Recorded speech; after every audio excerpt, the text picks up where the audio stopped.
Welcome my dear ones. तो आज के इस वीडियो में हम बात करने वाले हैं कि मार्केट में हैवी फॉल ऑफ आ रहा है डेली बेसिस के ऊपर में। तो इसी के साथ साथ कई सारे इन्वेस्टर्स ये चिंता में लगे हुए हैं कि मार्केट में इतने बड़े हमें इस मार्केट में इस कंडीशन में हमें कौन से स्टॉक्स को बाई करना चाहिए, हमें कौन से शेयर्स में हमें ख़रीदारी करनी चाहिए। तो यहाँ पर मैं कुछ क्वालिटी कंपनीज लेकर के आया हूँ। ऐसा जो डिस्काउंट है बहुत ही रेयर देखने को मिलता है स्टॉक मार्केट में। तो हम काफ़ी ज़्यादा लक्की हैं कि इस फॉल को हम विटनेस कर रहे हैं, क्योंकि ये कंपनी देखने में तो 30-40% आराम से गिर जाती है, लेकिन जब इनमें रिकवरी आती है तो ये 4-5 गुना 4-5x टाइम्स अपने शेयर होल्डर्स को पैसा कमा करके दे जाते हैं। तो फर्स्ट कंपनी के बारे में हम जो बात करने वाले हैं वो आप देख सकते हैं, इनके ब्रांड नेम्स यहाँ पर आप देख सकते हैं। Domino's, Dunkin Donuts, Hong Kong kitchen जो कि जुबिलेंट फूडवर्क्स के अंदर में आते हैं। यहाँ में इसने प्रेजेंस बना के रखा है अपना एकदम बिरयानी पोपाइज किचन्स के ऊपर में। फिर और एक नया यहाँ पर हमने देखने को मिल रहा है सेफ बॉस।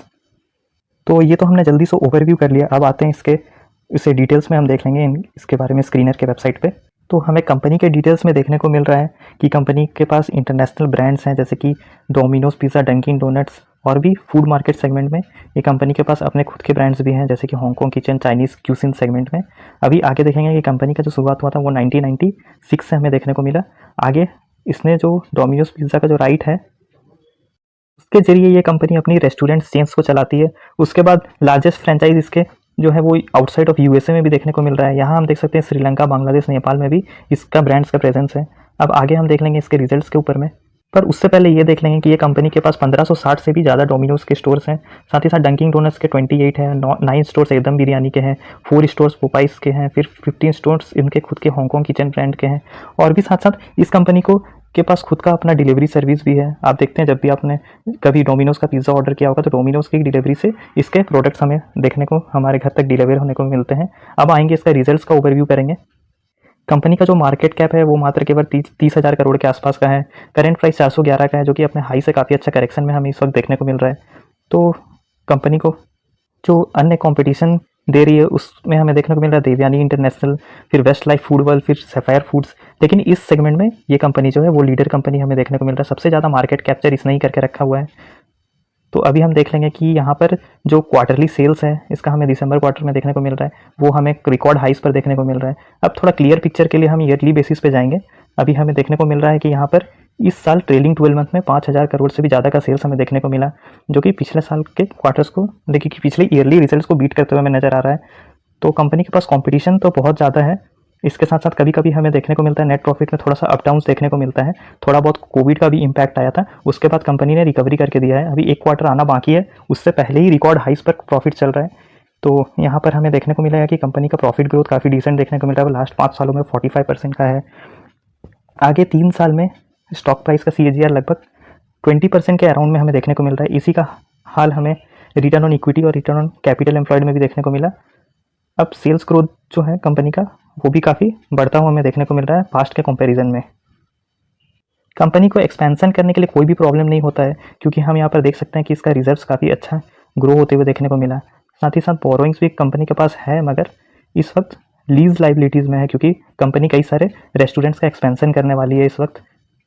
तो प्रोमोटर्स की जो शेयर होल्डिंग है वो हमें काफ़ी समय से अनचेंज्ड देखने को मिल रहा है। FIIs ने थोड़ा सा माल बेचा है, DIIs ने अच्छा खासा एक्यूमुलेशन किया है, इतना अच्छा डिस्काउंट में हमें देखने को मिलता है। तो पब्लिक के पास भी 10% का इक्विटी होल्डिंग्स है। तो जिस एक्सपेंशन प्लान के बारे में मैं बात करना चाह रहा था वो अभी आप स्क्रीन पर देख सकते हैं। ये जो जुबिलेंट फूडवर्क्स है वो सेट करने वाली है पॉपाइज ब्रांड को इंडिया में और भी ज़्यादा। उसके साथ साथ ये भी देखने को मिल रहा है 50+ से ज़्यादा इसका स्टोर एक्सपेंशन करने को इसने अपना प्लान किया है। उसके साथ साथ ये भी हम लोग देख सकते हैं यहाँ पर कि जुबिलेंट प्लान कर रहा है 250 से भी ज़्यादा रेस्टोरेंट्स अगले 5 सालों में ओपन करने का। तो कंपनी का ग्रोथ प्लान भी काफ़ी अच्छा है, एक्सपेंशन प्लान भी काफ़ी अच्छा है। तो हम आएंगे इसके स्टॉक प्राइस को हम थोड़ा ट्रैक कर लेंगे कि किन लेवल्स में हम एंट्री एंड एग्जिट कर सकते हैं। तो आप यहाँ पर देख सकते हैं, यहाँ पर आप अपने स्क्रीन पर देखिए जो अभी जो करंट स्टॉक प्राइस है वो 440 के अराउंड हमें देखने को मिल रहा है ना। अगर यहाँ से ये नीचे जाता है तो काफ़ी बढ़िया सपोर्ट हमें देखने को मिल रहा है 420 से 400 के आसपास के लेवल में। तो यहाँ पर अगर जाता है तो कंपनी अच्छा खासा सपोर्ट ले लेता है, और कंपनी इस वक्त एक बॉक्स पैटर्न के अराउंड में ट्रेड कर रहा है हमें देखने को मिल रहा है। तो आगे हम देखेंगे कि अगर इस लेवल को कंपनी तोड़ता है तो ऊपर का जो रेजिस्टेंस है वो 469 470 के अराउंड देखने को मिल रहा है। तो कंपनी अगर इस लेवल को ब्रेकआउट करता है तो कंपनी का जो अगला रेजिस्टेंस है, जो कि मैंने ग्रीन लाइन से इंडिकेट करके रखा है, वो है 500 के लेवल्स में। तो ये हुए कुछ शॉर्ट टर्म के टारगेट्स इसके। इस हिसाब से आप इसे प्लान कर सकते हैं। तो हम देखेंगे कि लॉन्ग टर्म के इन्वेस्टर्स को क्या करना चाहिए। यहाँ पर हम देख लेंगे, इसका मैंने लंबा चार्ट, वीकली चार्ट ओपन कर दिया है जो कि हमें क्लियर पिक्चर देगा। यहाँ पर हमें देखने को मिल रहा है कि इसी लेवल में जो मैंने ग्रीन इंडिकेटर से दिखाया है, काफ़ी बार कंपनी इसी के लेवल से घूम जाती है, अप मूव दिखा जाती है। तो काफ़ी अच्छा ऊपर से डिस्काउंट है। यहाँ पर आप देख सकते हैं कहाँ 918 के डिस्काउंट से के लेवल से के हाइस से 918 के लेवल के हाइस से 440 में, यानी 50% से के आसपास करेक्ट हो चुकी है। तो ऐसा ही मौका मिलेगा हमें, इसी मौके का हमें तलाश था कि अच्छे ग्रोइंग कंपनी में अभी इन्वेस्ट कर लेने का, और शायद ये मौका और कभी ना मिले हम लोगों को। अच्छा मौका मिला है इस समय इस कंपनी में हमें इन्वेस्टमेंट करने का, तो हमें इसके बारे में सोचना चाहिए। अगर किसी के पास पैसे नहीं तो होल्ड करके रख सकते हैं, काफ़ी अच्छे बढ़िया कंपनी है, एक्सपेंशन का भी प्लान है इसका आगे का। अब आएंगे नेक्स्ट कंपनी के ऊपर में। तो नेक्स्ट कंपनी के बारे में बात करने वाले हैं। ये कंपनी करती है काम, क्लाउड कम्युनिकेशन का प्लेटफॉर्म प्रोवाइड करती है। ये अलग ही लेवल की टेलीकॉम कंपनी देखने को मिल रही है जो कि ओवर द टॉप प्लेयर्स हैं मोबाइल नेटवर्क एंड ऑपरेशंस में। और साथ ही साथ इसका जो प्रोडक्ट पोर्टफोलियो है वो voice, email, spam detection, SMS filtering, जो कि हमें बिजनेस सॉल्यूशंस में भी देखने को मिलता है, smart messaging solution, analytics and monetisation, जो कि हमें बिजनेस के सेगमेंट में देखने को मिलता है। तो इसके प्रोमोटर्स का जो एक्सपीरियंस है वो 20 सालों से भी ज़्यादा का है इस सेक्टर पे। कंपनी अपना कामकाज 2004 से शुरुआत कर दी है। आगे हम देखेंगे कि इसका जो बिजनेस सेगमेंट है, यहाँ पर हमें देखने को मिल रहा है, यहाँ हमें various multiple digital communication channels इसके हैं, जैसे कि RCS, A2P, P2A messaging, two way messaging. यहाँ पे और भी मोबाइल ऑपरेशन सर्विसेज में जैसे कि फिल्टरिंग, फायरवॉल, SMS एनालिटिक्स, साथ ही साथ कंपनी जो है वो अपना technical support, booking and collection services के साथ साथ अपने क्लाइंट्स को भी कई सारे सर्विसेज देती है। यहाँ पर हमें देखने को मिलेगा और भी इसके बारे में कि RCS बिजनेस सर्विसिंग, CPaaS, फिर ओमनी चैनल कम्युनिकेशंस, फिर रूट सील्ड जो कि इसका खुद का भी एक सर्विस है, फिर यहाँ पर रूटर मेलर, फिर आइडेंटिटी सॉल्यूशंस जो कि हमें इंटरनेट फायरवॉल सिक्योरिटी में यूज़ किया जाता है। उसके बाद जो इसका रेवेन्यू मिक्स हमें देखने को मिलेगा वो कई सारे मैसेजिंग सर्विसेज से हमें ज़्यादा देखने को मिलेगा। फिर कॉल सेंटर सर्विसेज में भी इसका प्लेटफॉर्म का यूज़ होता है। यहाँ पर हमें इसके क्लाइंट्स अलग अलग सेगमेंट से देखने को मिलते हैं। यहाँ पे aviation, retail, e-commerce, logistic, health care, hospitality, media, pharmaceutical, telecom, लगभग 180 से भी ज़्यादा नए कस्टमर इन्होंने ऐड किया है इस साल पे। तो कंपनी जो है वो गजब की एक्सपेंशन मोड में दिख रही है। और भी बताऊं तो top 3 fastest growing Indian companies UK में हमें देखने को मिल रहा है इसके वेबसाइट के अकॉर्डिंग। फिर यहाँ पर कंपनी का और भी अन्य सारे टेक्नोलॉजी ट्रांसफ़र प्रोग्राम्स हैं, जैसे कि हमने यहाँ पे देखा trusted blockchain, AI powered solutions. Company का जो कंपटीशन है वो टाटा एलेक्सिस, L&T टेक्नोलॉजीज़, फिर KPIT टेक्नोलॉजी भी इसका कॉम्पिटिटर है। तो सबसे छोटी कंपनी हमें मार्केट कैप के अकॉर्डिंग देखने को मिल रही है। यहाँ पर सिर्फ 8,000 करोड़ का इसका मार्केट कैप है। आगे देख लेंगे, कमाल का ये कंपनी का प्रॉफिट बढ़ता जा रहा है, लेकिन इसके शेयर प्राइस में कोई एक्शन नहीं आ रहा है, वो हम बाद में डिस्कस करेंगे। यहाँ पर देखिए सेल्स जो है उसका 367 करोड़ से 3187 करोड़ के आसपास आ गया, जो कि 16 से 23 में यानी 6-7 सालों में ही लगभग 10 गुना होने के आसपास हो गया है। इसी तरह से हमें नेट प्रॉफिट भी इसका ग्रो होते हुए देखने को मिल रहा है। यहाँ पर आप देखिए कि 63 से 61 थोड़ा सा डिप आया, कुछ सालों तक फ्लैट रहा। उसके बाद जो कंपनी ने क्लाइंट्स का एक्विजिशन किया उसके वजह से कंपनी का रिकॉर्ड हाइस पे सेल्स चल रहा है। इस पर प्रॉफिट भी ऐसा ही हमें देखने को मिल रहा है। इसका अर्निंग पर शेयर भी हमें 43 के आसपास अभी देखने को मिल रहा है। अभी देखेंगे, कंपनी को लिस्ट होकर के ज़्यादा टाइम नहीं हुआ है, इसलिए इसका स्टॉक प्राइस का CAGR डिटेल्स हमें देखने को नहीं मिल रहा है। लेकिन आप इसका कंपाउंडेड प्रॉफिट ग्रोथ देखिए, 5 साल में 22%, फिर 3 सालों में 44%, उसके बाद फिर 44 से फिर से डबल होने को जा रहा है। यानी देखिए किस तरह की ग्रोथ के ट्रैजेक्टरी में इस कंपनी ने अपना प्रॉफिट को ले आया है। उसके बाद सेल्स ग्रोथ भी इसी तरह से हमें देखने को मिल रहा है। लास्ट 3 सालों में, 5 सालों में 30% का था, इस साल तो 80% को भी क्रॉस करता हुआ देखने को मिला। यहाँ पर आप देख सकते हैं कंपनी का रिजर्व जो है वो भी कंटिन्यूसली ग्रोइंग फेज पे देखने को मिल रहा है, और बोरोइंग्स काफ़ी समय से कम हो, रिड्यूस होते हुए देखने को मिल रहा है। तो सभी तरह से ये कंपनी काफ़ी फिट बैठती है, काफ़ी अच्छी हमें देखने को मिल रही है। शेयर होल्डिंग में भी आप देख सकते हैं थोड़ा सा प्रोमोटर्स ने हिस्सेदारी को अपना हल्का किया है, लेकिन अभी भी मेजोरिटी स्टेक्स हैं। पब्लिक ने भी काफ़ी अच्छा माल उठाया है। साथ ही साथ FIS के पास भी 21% का है इसमें स्टेक्स। तो कंपनी का प्राइस एक्शन के बारे में हम स्टडी कर लेते हैं।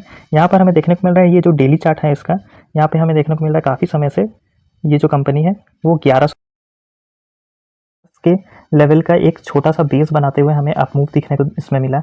उसके बाद हम देख सकते हैं कि अभी जो इसका स्टॉक प्राइस है वो अभी फ़िलहाल 1315 के लेवल पे है। अगर इस लेवल से इसने ब्रेकआउट दिया तो यहाँ पर हमें देखने को मिल रहा है कि ये 1500 लेवल के आसपास जा सकता है। फिलहाल मुझे तो यहाँ पर शॉर्ट टर्म बेसिस पे देखने को मिल रहा है, यहाँ पर एक राउंडिंग बॉटम टाइप का पैटर्न बन रहा है, या फिर आप इसे हेड एंड शोल्डर भी कह सकते हैं। ये है इसका 2 शोल्डर्स और ये है इसका एक हेड, है ना। यहाँ पर आप देख सकते हैं एक बार फिर से, यहाँ पे है इसका दोनों शोल्डर और यहाँ पर है इसका हेड। तो अच्छा खासा बॉटम फॉर्मेशन देखने को मिल रहा है। अब आएंगे लॉन्ग टर्म वालों को क्या करना चाहिए। तो कंपनी लिस्ट होने के बाद जो है वो काफ़ी अच्छा अपमूव दिखाया है यहाँ पर। उसके बाद यहाँ पर थोड़ा सा ब्रेक आने के बाद थोड़ा सा स्पीड बढ़ा इस कंपनी का। उसके बाद इसी लेवल पे हमें देखने को मिल रहा है, जो मैंने ग्रीन इंडिकेटर से दिखा करके रखा है, ये 1120 1150 के आसपास से एक काफ़ी इसमें थोड़ा सा ब्रेक लगा है इसके गिरावट में, हमें थोड़ा सा स्टॉप देखने को मिल रहा है। यहाँ पे बॉटम फॉर्मेशन काफ़ी अच्छा हो रहा है वीकली बेसिस पे भी।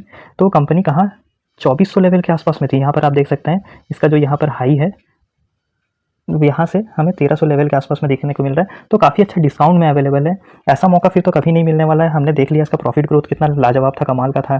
फिर कितना अजीब सी बात है कि प्रॉफिट ग्रोथ सेल्स ग्रोथ काफ़ी रिकॉर्ड हाइस पर है और स्टॉक प्राइस रिकॉर्ड हाइस पर नहीं है। तो ऐसा बहुत ही रेयर इवेंट होता है ऐसी कंपनीज को पकड़ने का। तो आप इसके बारे में भी ज़रूर सोच लेना। तो ये जो अगली कंपनी है जिसके बारे में हम बात करने वाले वो एक अलग ही लेवल की OEM मैन्युफैक्चरर्स है। यहाँ पर हमें देखने को मिला ADAS सेंसर्स में, फिर लिक्विड कूल्ड इन्वर्टर्स में, फिर BLDC टेक्नोलॉजी है, इसके पास EV से रोटर शाफ्ट्स हैं, फिर डिफरेंशियल गियर्स हैं, स्टार्टर मोटर्स में भी इस कंपनी का काम है। तो काफ़ी अलग ही लेवल की ये ऑटो एंसिलरी कंपनी देखने को मिल रही है। यहाँ पे हमें देखने को मिल रहा है इसके पास प्रेसिजन फोर्स्ड गियर्स हैं, साथ ही साथ कपलिंग्स का काम है। उसके बाद असेंबली डिफरेंशियल असेंबलीज, फिर ड्राइव्स, फिर हमने देखा था स्टार्टर मोटर के बारे में, फिर यहाँ पे हब व्हील मोटर कि ऐसा इसका अलग टाइप का प्रोडक्ट्स है जो कि कोई दूसरी और कंपनी शायद ही बनाती होगी, जैसे कि BSG कंट्रोलर्स। फिर ये सारे के सारे जो है वो ऑटो कंपोनेंट्स में यूज़ होती है। कंपनी के पास काफ़ी अच्छा R&D कैपेबिलिटीज़ भी है, साथ ही साथ इसने काफ़ी अच्छा टेक्निकल कोलेबोरेशंस करके रखा है अपने सपोर्ट सिस्टम्स के लिए। ये यहाँ पर इसने एप्लीकेशन सॉफ्टवेयर सॉल्यूशंस में अपना काम करके रखा है, जो कि इवॉल्विंग डिमांड्स कस्टमर्स को होने वाले हैं आगे के EV सिस्टम्स में यूज़ होने के लिए। यहाँ पर हम देख सकते हैं इसका जो एम है वो कैप्चर करना है इन्हें। यहाँ पर आप देख सकते हैं ग्रोथ ट्रेंड रेवेन्यू रियलाइजेशन, जो कि इलेक्ट्रिफिकेशन एंड R&D में यूज़ होता है इनोवेटिव कंपोनेंट सिस्टम्स और EVs के लिए। साथ ही साथ कंपनी फोकस करके रखी है कि इनके पास जो सिस्टम है वो लाइट वेट से EV का एनहांसमेंट करें, जिससे कि एक्सेलरेशंस में, ओवरऑल एफिशिएंसीज में और अल्टरनेटिव इंप्रूवमेंट में, काफ़ी सारे चीज़ों में इसका जो है जो टेक्नोलॉजी है उससे काफ़ी ज़्यादा EV का सेगमेंट्स को ट्रांसफॉर्मेशन मिले और भी एडवांस लेवल में ग्रो होने में मदद करे। तो काफ़ी अच्छा सर्विस देखने को मिल रहा है इस कंपनी का। यहाँ पर हमें एक खास चीज़ देखने को मिलेगा कि कंपनी का डाइवर्सिफाइड ग्लोबल प्रेजेंस है। यहाँ पर इन्हें 75% से भी ज़्यादा का एक्सपोर्ट से रेवेन्यू आता है। फिर नॉर्थ अमेरिका, यूरोप से भी इसका काफ़ी अच्छा कंट्रीब्यूशन है, 36, 27, 25 रेस्पेक्टिवली। और साथ ही साथ यहाँ पर क्लाइंट बेस जो है इसका हमें देखने को मिलेगा अशोक लीलैंड, डेलमर, M&M स्कॉट्स, फिर महिंद्रा इलेक्ट्रिक, रेनॉल्ट, लगभग वोल्वो, आइशर, लगभग हेवी और light weight commercial vehicles, public vehicles, साथ ही साथ ट्रैक्टर जैसे कि एस्कॉट्स वगैरह भी इसके क्लाइंट्स हैं। यहाँ पर आप देख सकते हैं कि कंपनी का जो कंपटीशन है वो मदरसन से है, यूनो मिंडा से है, फिर बॉश। कंपनी का सेल्स भी काफ़ी हमें अच्छा खासा बढ़ते हुए देखने को मिल रहा है। पास्ट के समय से हम ये विटनेस कर रहे हैं यहाँ पर कि कंपनी जो है 300 करोड़ से लगभग बढ़ते बढ़ते इस वक्त 2200 करोड़ से भी ऊपर का सेल्स कर रही है। साथ ही साथ प्रॉफिट हम देख लेंगे कि काफ़ी अच्छा रिकॉर्ड हाइस पर देखने को मिल रहा है। तो यहाँ पर खास बात ये देखने को मिल रहा है कि कंपाउंडेड प्रॉफिट ग्रोथ जो है वो 50% से 5 साल के एवरेज में बढ़ रहा है। सेल्स ग्रोथ भी अच्छा है। कंपनी का जो क्लाइंट डाइवर्सिफिकेशन है, जोग्राफिकल डाइवर्सिफिकेशन है, प्रेजेंस है, वो काफ़ी अच्छा देखने को मिल रहा है। पूरे फ्यूचरिस्टिक बिजनेस मॉडल है इसका। साथ ही साथ प्रोमोटर्स ने थोड़ा सा हिस्सेदारी कम किया, पर अभी भी कॉन्फिडेंस अच्छा देखने को मिल रहा है बिजनेस मॉडल के ऊपर में। 53% का इसके पास कंपनी के प्रोमोटर्स के पास है। काफ़ी अच्छा DIS के पास भी हमें देखने को मिल रहा है इसका माल। उसके बाद FIIs में भी 11% और पब्लिक के पास 10% है। तो हम आगे इसके चार्ट में हमें देखने को मिला कि 410 का क्लोजिंग है, जो कि मैंने ब्लू लेवल मतलब कि ब्लू इंडिकेटर से मैंने आप लोगों को दिखाने की कोशिश की है। काफ़ी अच्छा गिरावट के बाद कंपनी ने यहाँ पर एक बॉक्स पैटर्न बना रहा है कंपनी, जो यहाँ पर हमें 480 के लेवल का रेजिस्टेंस देखने को मिल रहा है। तो यहाँ पर सपोर्ट रेजिस्टेंस हमें देखने को मिला 410 और 480 का। तो यहाँ पर हम वीकली चार्ट पर देखेंगे कि सबसे पहले इसने एक फ्लैग पैटर्न दिया और उसके बाद ब्रेकआउट के बाद यहाँ पे काफ़ी अच्छा तेजी हमें देखने को मिला। अभी आगे देखेंगे कि यहाँ पर काफ़ी लंबे समय से ब्रेकडाउन चल रहा है इसके स्टॉक प्राइस पे, काफ़ी नीचे लेवल्स पे आ गई है और इसी फ्लैग पैटर्न का जहाँ से ब्रेकआउट हुआ था इसी लेवल पे ही अब सपोर्ट लेने लगा है, क्योंकि EV का मार्केट एक्सपोर्ट्स वाला है, काफ़ी ज़्यादा एक्सपोर्ट ड्रिवन कंपनी है। तो उसके वजह से थोड़ा सा कंपनी के ऊपर प्रेशर हमें देखने को मिला है। तो लॉन्ग टर्म वालों के लिए काफ़ी अच्छा एक्यूमुलेशन का जोन है। 50% से भी ज़्यादा करेक्शन पे इस वक्त कंपनी ये मिल रही है। यहाँ पर हमें देखने को मिलता है कि इसका जो हाई है वो 840 के लेवल्स पे था इसका हाई, वहाँ से गिरते गिरते कंपनी 410 के लेवल्स पे आ गई है। अब यहाँ से और क्या गिरेगी ये कंपनी, ये इतना तो हमें बड़ा डिस्काउंट देखने को मिल रहा है, तो ऐसा मौका हमें और फिर मिलने वाला नहीं है। तो इसके बारे में हमें ज़रूर सोचना चाहिए। आप ही कोशिश करना कि इससे इस आइडिया से आप एक्यूमुलेट करोगे या फिर होल्ड करोगे, ये आप अपना डिसीजन ले लेना। तो अगली कंपनी जिसके बारे में बात करने वाले वो है फाइन ऑर्गेनिक इंडस्ट्रीज़, जो कि इंडिया के मैन्युफैक्चरर्स और प्रोसेसिंग करती है ओलियो केमिकल्स में, जो कि काफ़ी एसेंशियल प्रोडक्ट्स में यूज़ होते हैं, जैसे कि foods, plastic, cosmetic, coatings, speciality applications, various industries में, पेंट्स में। और यहाँ पर हमें देखने को मिल रहा है इस कंपनी की खासियत ये है कि ये टॉप 6 ग्लोबल प्लेयर्स में से है ओलियो केमिकल्स के नीच एडिटिव सेगमेंट के इंडिया में, यानी कि काफ़ी स्पेशल सेगमेंट में ये कंपनी काम करती है। और ये लीडिंग ग्लोबल प्लेयर्स हैं फूड एमल्सीफायर्स पे। तो कितनी बड़ी कंपनी हमें देखने को मिल रहा है, कितना अच्छा बिजनेस मॉडल है। और इसी के साथ साथ हम इसके क्लाइंट बेस पे देख लेंगे। इसके जो कस्टमर्स है वो Coca Cola, Britannia, Asian paints, Parle, Pidilite, Berger, सब के सब एक से एक दिग्गज कंपनी है। इस कंपनी के प्रोडक्ट पोर्टफोलियो में 460 से भी ज़्यादा प्रोडक्ट्स हैं, जैसे कि फूड एडिटिव्स, पॉलीमर्स, फिर कॉस्मेटिक एडिटिव्स, रबर्स, इलास्टोमर्स, जो कि सभी एसेंशियल सेगमेंट में हमें देखने को मिल रहा है। डोमेस्टिक और एक्सपोर्ट से भी कंपनी का रेवेन्यू लगभग काफ़ी अच्छा भी देखने को मिल रहा है, काफ़ी कोई ज़्यादा कॉन्सेंट्रेटेड हमें देखने को नहीं मिला। कंपनी का जो कंपटीशन हमें देखने को मिल रहा है पीडीलाइट, एसआरएफ, सबके सब बड़ी दिग्गज कंपनी के साथ हमें देखने को मिल रहा है। आगे जाकर के ये कंपनी बहुत बड़ी मल्टीबैगर बनने का पोटेंशियल रखती है। यहाँ पर इसका मात्र केवल जो मार्केट कैपिटल है वो 13,000 करोड़ का ही है, और प्रॉफिट ग्रोथ और सेल्स ग्रोथ तो काफ़ी बढ़िया देखने को मिल रहा है। हमें ईयरली बेसिस पे जल्दी से ओवरव्यू कर लेते हैं। कहाँ कंपनी का जो सेल्स है वो 600 करोड़ से 700, फिर 800, फिर 1000, फिर इस साल तो 3000 से भी ज़्यादा हमें करोड़ का 3000 करोड़ से भी ज़्यादा का हमें सेल्स देखने को मिल रहा है। तो उसी के साथ साथ जो प्रॉफिट जो है वो रिकॉर्ड हाइस पर देखने को मिल रहा है। यहाँ पर हम देख सकते हैं 600 के आसपास हमें देखने को मिल रहा है इसका प्रॉफिट ग्रोथ। फिर परसेंटेज के बेसिस पे देखेंगे तो यहाँ पर हमें 27% का इसका प्रॉफिट ग्रोथ देखने को मिल रहा है। सेल्स ग्रोथ भी इस साल तो 92% का चले गया, और साथ ही साथ प्रॉफिट ग्रोथ इस साल का 248%, यानी अलग ही लेवल के जंप में इस कंपनी का ग्रोथ हमें देखने को मिल रहा है। आगे हम देख लेंगे कि कंपनी का जो मैक्सिमम जो प्रोमोटर्स के पास ही होल्डिंग है 75%, पब्लिक के पास एकदम थोड़ा सा माल है, एफआईआईस के पास भी थोड़ा सा है, थोड़ा सा डीआईआईएस के पास है, तो प्रोमोटर्स ने ही ज़्यादा से ज़्यादा अपने पास स्टेक रखा। कंपनी का बिजनेस ओवरव्यू करने के बाद हमें ये देखने को मिला कि इतना बढ़ते प्रॉफिट होते हुए के बाद भी इस कंपनी के अंदर हमें लगातार ब्रेकडाउन देखने को मिला। थोड़ा सा सेल ऑन राइज आता है, फिर कंपनी यहाँ पर थोड़ा यहाँ पर सपोर्ट बनाने की कोशिश करी थी 5500 लेवल के आसपास में, लेकिन अभी कंपनी गिरते गिरते 4200 के आसपास आ गई। पूरी तरह से एक फॉलिंग नाइफ पैटर्न में चल रहा है, यानी कि जितना भी सपोर्ट है सबको तोड़ते हुए कंपनी नीचे जा रही है। थोड़ा बीच बीच में अपमूव दिखाती है, लेकिन फिर नीचे चले जाती है। तो ये कंपनी जो है वो काफ़ी अच्छे करेक्शन में अवेलेबल है। आगे हम देखेंगे कि जो लॉन्ग टर्म वाले हैं वो उन्हें तो काफ़ी अच्छा अभी एक्यूमुलेशन का मौका मिल रहा है। एक तरफा मूव दिखा रही थी ये कंपनी, हमें देखने को मिल रहा था पास्ट में इसी लेवल्स के आसपास में। यहाँ से बॉक्स पैटर्न का इसने ब्रेकआउट दिया और उसके बाद सीधा 7300 के ऊपर का इसने हाई बनाया। यहाँ पर आप देख सकते हैं इसका जो ऑल टाइम हाई है यहाँ पे मैंने इंडिकेट किया है, और यहाँ से आप देखेंगे कि कंपनी 4200 के लेवल के आसपास आ गई है।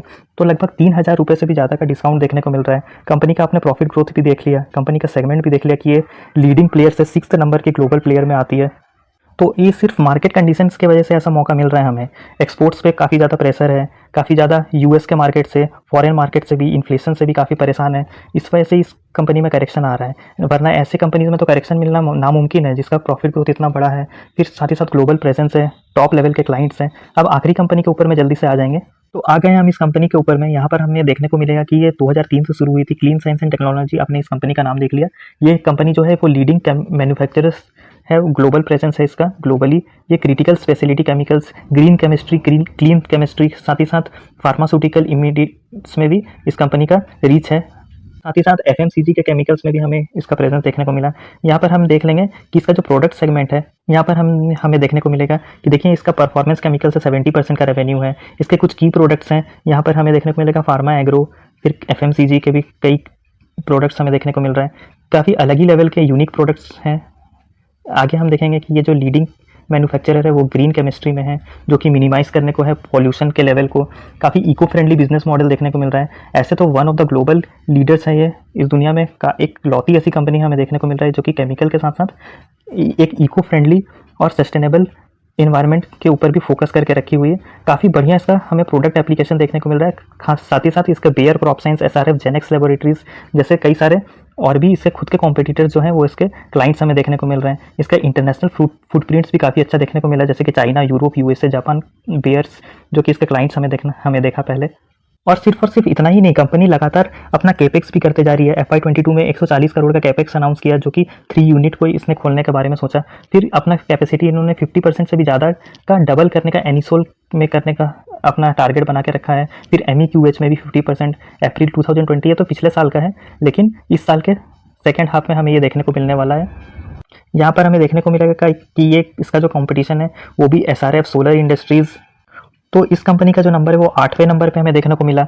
अभी यहाँ पर हम देख सकते हैं कि इसका मार्केट कैप मात्र केवल 14,000 करोड़ के आसपास का ही है। तो आगे कंपनी काफ़ी अच्छा ग्रोथ करने के ट्रैक पर हमें देखने को मिल रहा है। काफ़ी अच्छा एक्सपेंशन भी इन्होंने अनाउंस करके रखा है। तो सेल्स और प्रॉफिट ग्रोथ हमें इसका जल्दी से ओवरव्यू कर लेते हैं। यहाँ 140 से 190 एवर ग्रोइंग हमें देखने को मिल रहा है। सिर्फ कुछ समय के लिए ये 400 करोड़ पे रुका हुआ था, फिर हमें तो यहाँ पर एक बार भी डिप देखने को नहीं मिला है। इस तरह से ये प्रॉफिट बढ़ता चला गया और अभी तो 924 करोड़ के आसपास के इसका सेल्स है। अभी प्रॉफिट में हम देखेंगे, यहाँ पर प्रॉफिट जो है वो भी 27 से बढ़ते बढ़ते 47, फिर 49, 98, फिर 114, 198, फिर 200, 285।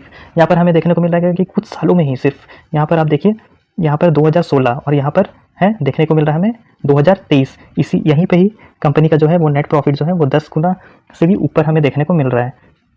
तो कंपनी है रिसेंटली लिस्टेड, पिछले साल ही इसका IPO आया था, हमें लिस्टिंग होते हुए देखने को मिला। तो इसका प्रॉफिट ग्रोथ पे हम फोकस कर लेंगे। तो यहाँ पर 5 सालों में 37 का एवरेज हमें देखने को मिला है, 37% से भी ज़्यादा का। इस साल तो कंपनी का सेल्स ग्रोथ 50% से भी ज़्यादा का है। पिछले 5 सालों से भी 30% के अराउंड का एवरेज है। फिर रिटर्न ऑन इक्विटी भी 40% के अराउंड, 35% के अराउंड इस साल हमें देखने को मिला। तो आगे हम देखेंगे कि कंपनी लीडिंग कंपनी है, इसके पास बिल्कुल भी बोरोइंग्स हमें देखने को नहीं मिल रहा। आप यहाँ पर देख सकते हैं कि मात्र केवल 1 करोड़ का बोरोइंग्स है और इसके उलट रिजर्व्स आप देख लीजिए 864 करोड़ का रिजर्व्स है। तो कंपनी के पास बिल्कुल कंफर्टेबल बैलेंस शीट है। तो यहाँ पर हम देखेंगे प्रोमोटर्स के पास 94% का हिस्सेदारी था। फिर IPO से लेकर अब तक लगभग 78% के आसपास में हमें देखने को मिल रहा है। तो ये आगे जाकर के 75 के अराउंड में लाएंगे तो और भी अच्छा हमें भी हो सकता है कि डिस्काउंट देखने को मिले।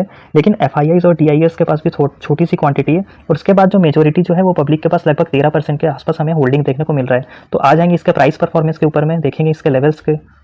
तो यहाँ हम देखेंगे इस कंपनी का हम डेली चार्ट पे हम देखेंगे कि ये जो टॉप लाइन जो है, जो मैंने ब्लैक इंडिकेट करके रखा है, वहाँ पे इस कंपनी में काफ़ी ज़्यादा रेजिस्टेंस फेस किया है। वहाँ से लगातार डाउनवर्ड ट्रैजेक्टरी में हमें देखने को मिल रहा है। कंपनी का जो नीचे जो सपोर्ट लाइन है वो भी हमें नीचे लेवल पे देखने को मिल रहा है, यानी जो कंपनी है वो कंटिन्यूसली लोअर हाई लोअर लोज, लोअर हाई लोअर लोज का पैटर्न बनाते जा रही है और इसी के जरिए हमें देखने को मिल रहा है ये अपने ऑल टाइम हाई से लेकर ऑल टाइम लो तक का इसने अपना जर्नी को तय कर लिया। अभी हम देखेंगे कि इसमें तो फिलहाल हमें कुछ भी नहीं करना चाहिए। फिलहाल 1300 का सपोर्ट हमें देखने को मिल सकता है।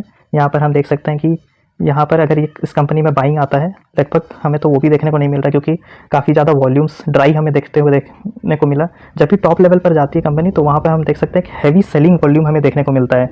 तो अभी फिलहाल अगर ट्रेंड रिवर्स होते हुए किसी को अगर लेना है तो वो लगभग इस लेवल को क्रॉस होते हुए, जो कि हमें यहाँ पर 1480 के लेवल्स को अगर क्रॉस करता है तो हमें देखने को मिलेगा। उसके बाद हो सकता है कि ये जो ट्रेंड लाइन है उसका हमें थोड़ा सा ब्रेक होते हुए देखने को मिले, वहाँ से कंपनी में छोटा सा मूव आने के चांसेस हैं। बाद बाकी जो लॉन्ग टर्म वाले हैं वो यहाँ पर वीकली चार्ट पर देखिए, जो मैंने कहा था कि ये कंपनी धीरे धीरे अपने ऑल टाइम हाई से ऑल टाइम लो तक की जर्नी को तय कर चुकी है।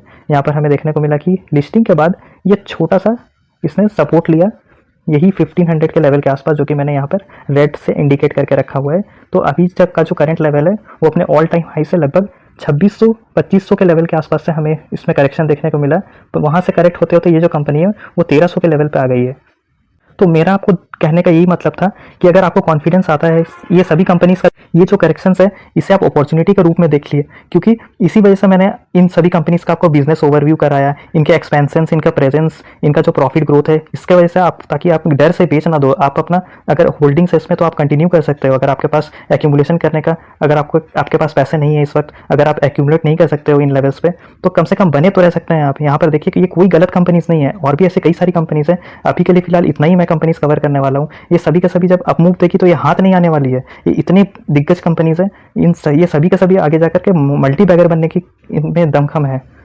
तो पहले भी मैंने ऐसे कई कंपनीज को पार्ट 1 पार्ट 2 में कवर करके रखा है, आप मेरे चैनल पर जाकर के देख सकते हैं। मैंने आपके लिए ही ये सारे वीडियोस बनाकर रखे हैं, आप जाकर के देख सकते हैं। इस कंपनी में यहाँ पर ये इसका पार्ट 1 है।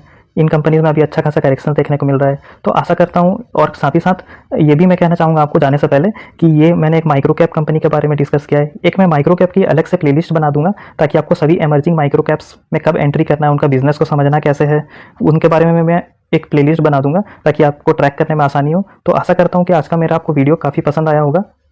तो आपको मेरा एफर्ट्स पसंद आया होगा तो इस वीडियो को लाइक कर देना, साथ ही साथ चैनल को भी सब्सक्राइब कर देना। तो जल्दी मिलेंगे हम किसी नेक्स्ट वीडियो में किसी और इंटरेस्टिंग टॉपिक के ऊपर चर्चा करते हुए। तब तक के लिए this is SJK the market explorer and I am signing off.